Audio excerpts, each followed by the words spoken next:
12. Place the Belur Mutt under construction.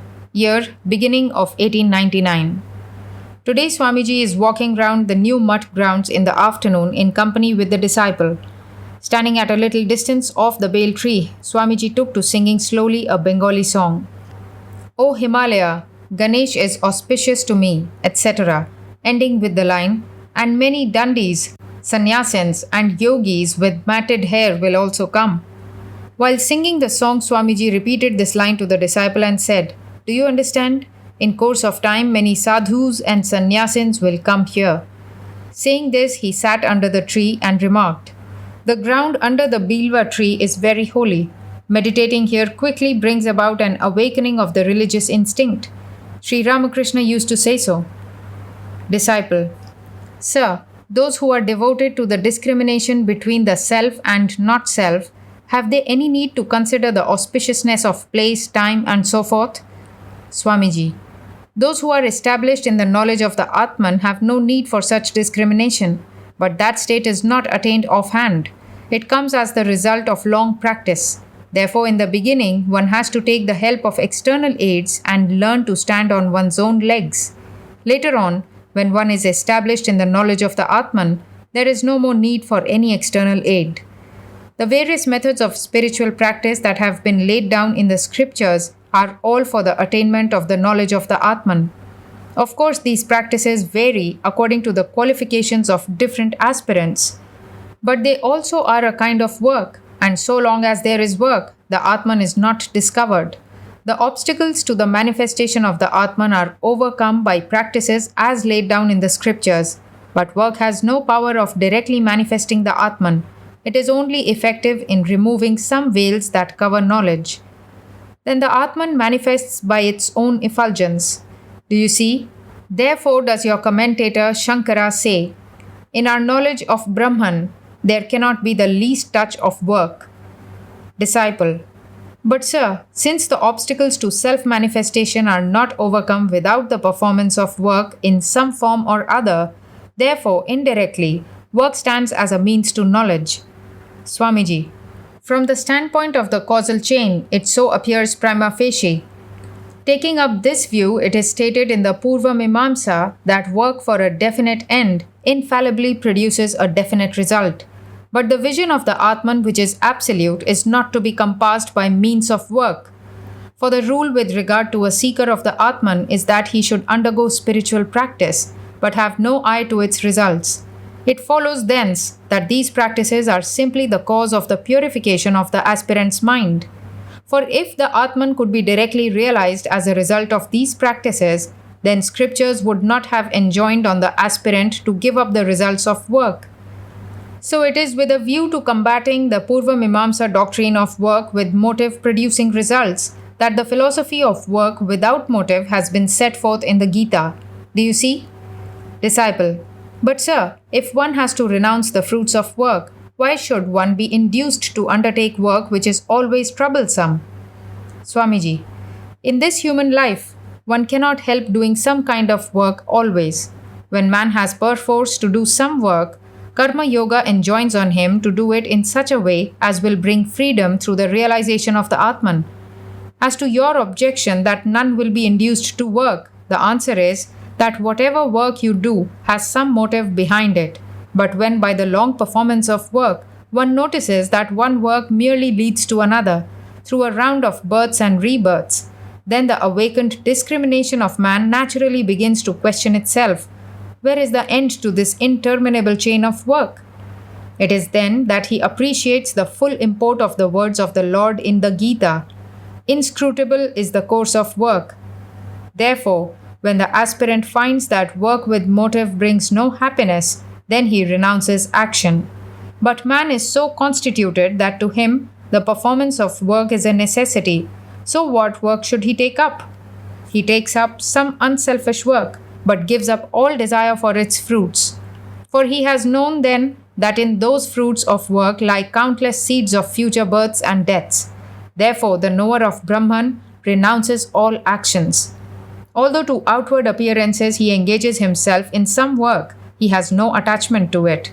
Such men have been described in the scriptures as karma yogins.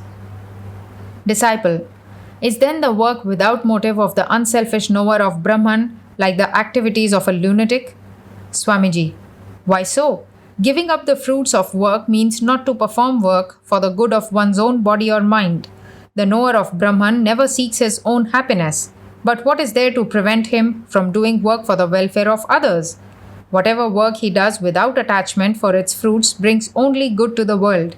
It is all for the good of the many, for the happiness of the many. Sri Ramakrishna used to say, they never take a false step.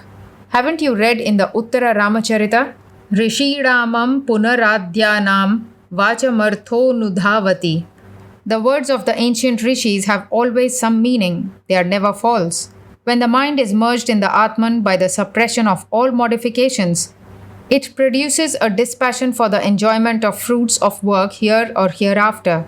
There remains no desire in the mind for any enjoyment here or after death in any heavenly sphere. There is no action and interaction of desires in the mind. But when the mind descends from the superconscious state into the world of I and mine, then by the momentum of previous work or habit or samskaras, impressions, the functions of the body go on as before. The mind then is generally in the superconscious state. Eating and other functions of the body are done from mere necessity, and the body consciousness is very much attenuated. Whatever work is done after reaching this transcendental state is done rightly. It conduces to the real well-being of men and the world. For then the mind of the doer is not contaminated by selfishness or calculation of personal gain or loss. The Lord has created this wonderful universe, remaining always in the realm of superconsciousness. Therefore, there is nothing imperfect in this world. So I was saying that the actions which the knower of the Atman does without attachment for fruits are never imperfect, but they conduce to the real well-being of men and the world. Disciple.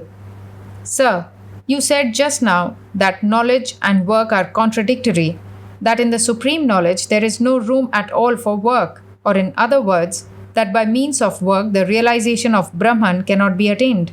Why then do you now and then speak words calculated to awaken great rajas activity? You were telling me the other day, work, work, work. There is no other way. Swamiji, going round the whole world, I find that people of this country are immersed in great tamas, inactivity, compared with people of other countries. On the outside, there is a simulation of the sattvika, calm and balanced state. But inside, downright inertness like that of stocks and stones. What work will be done in the world by such people? How long can such an inactive, lazy, and sensual people live in the world? First travel in Western countries, then contradict my words. How much of enterprise and devotion to work, how much enthusiasm and manifestation of rajas are there in the lives of the Western people? While in your own country, it is as if the blood has become congealed in the heart, so that it cannot circulate in the veins, as if paralysis has overtaken the body and it has become languid. So my idea is first to make the people active by developing their rajas, and thus make them fit for the struggle for existence. With no strength in the body, no enthusiasm at heart, and no originality in the brain, what will they do? These lumps of dead matter. By stimulating them, I want to bring life into them. To this I have dedicated my life. I will rouse them through the infallible power of Vedic mantras. I am born to proclaim to them that fearless message. Arise, awake. Be you my helpers in this work. Go from village to village, from one portion of the country to another, and preach this message of fearlessness to all, from the Brahmin to the Chandala. Tell each and all that infinite power resides within them, that they are sharers of immortal bliss. Thus rouse up the rajas within them, make them fit for the struggle for existence, and then speak to them about salvation. First make the people of the country stand on their legs by rousing their inner power. First let them learn to have good food and clothes and plenty of enjoyment. Then tell them how to be free from this bondage of enjoyment. Laziness, meanness, and hypocrisy have covered the whole length and breadth of the country. Can an intelligent man look on all this and remain quiet? Does it not bring tears to the eyes? Madras, Bombay, Punjab, Bengal, whichever way I look, I see no signs of life. You are thinking yourselves highly educated. What nonsense have you learnt? Getting by heart the thoughts of others in a foreign language, and stuffing your brain with them and taking some university degrees, you consider yourselves educated. Fie upon you! Is this education? What is the goal of your education? Either a clerkship or being a roguish lawyer, or at the most a deputy magistracy, which is another form of clerkship. Isn't that all?